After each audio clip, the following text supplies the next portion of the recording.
Knight f3.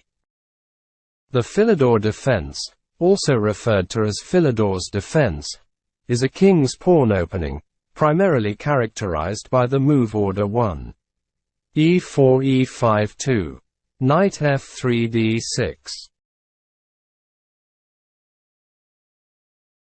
This defense arises in response to the king's pawn opening by white, and black's subsequent reply signifies the Philidor's defense.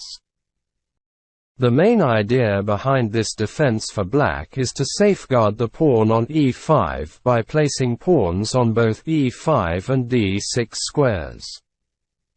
Move order to reach the Philidor defense. The game generally follows this sequence. White advances the king's pawn 2 squares, 1, e4.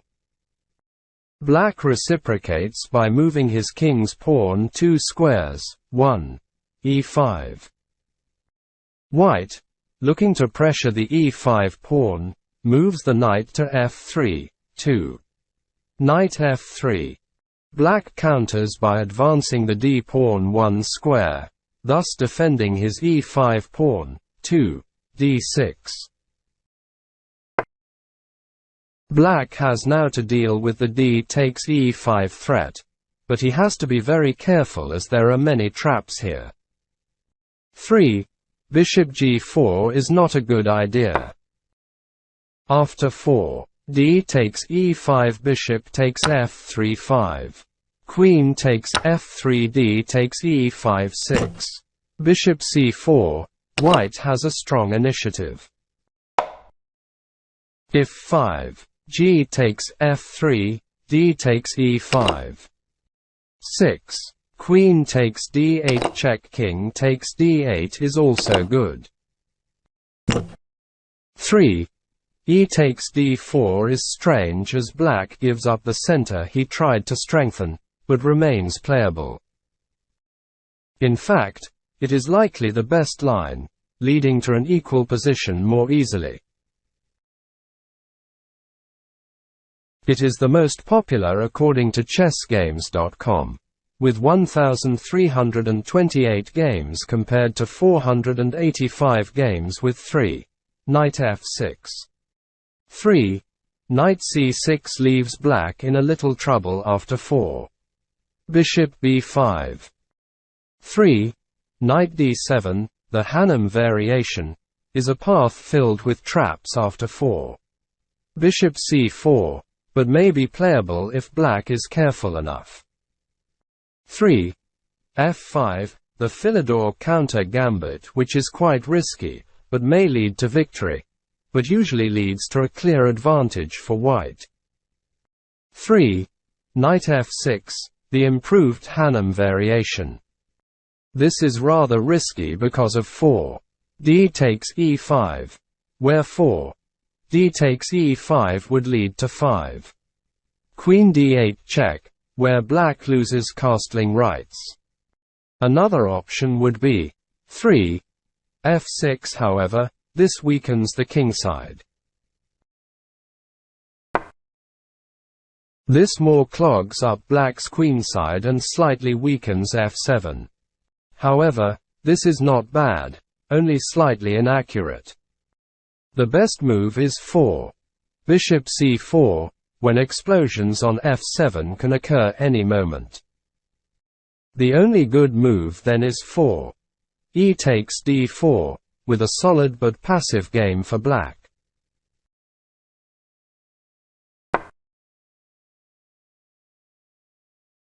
This tries to exploit f7. Now black must be very cautious. There are tons of traps lurking. The natural bishop e7, and knight gf6. All lose forcefully. The best move is 3. E takes d4 and then only followed by knight gf6, with a solid but passive position for black. Also, the awkward knight e7 should be avoided. White is a bit better, but black can still fight for everything.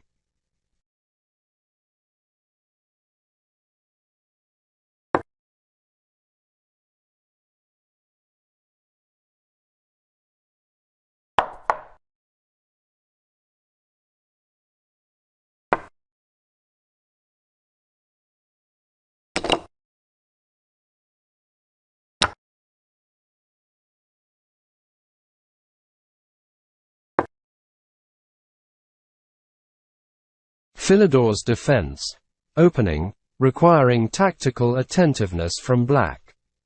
It is easy to miss a sudden blow. For example, now white had the typical opportunity 7. Knight g5. Bishop takes g5 8. Queen h5, receiving advantage of 2 bishops. Fischer's choice of continuation 7. Queen e2 is a cunning trap.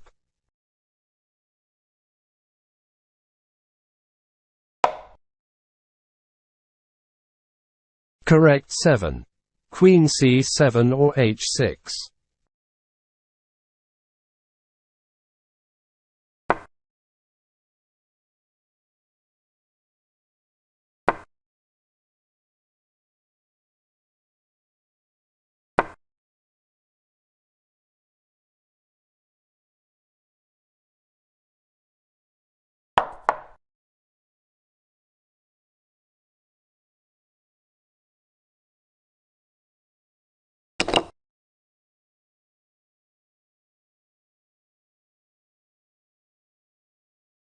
On 10. The rook takes f7 followed by 11. The queen is c4, and there is nothing to protect the rook. Unfortunately, you can get away with a pawn. It won't work. On the king's departure, the white knight with a fork moves to e6. The blacks surrendered. If you were interested in the review, do not forget to subscribe to the channel so as not to miss new interesting reviews, as well as write a comment and like. The next review will come out unknown when, as a business trip is planned.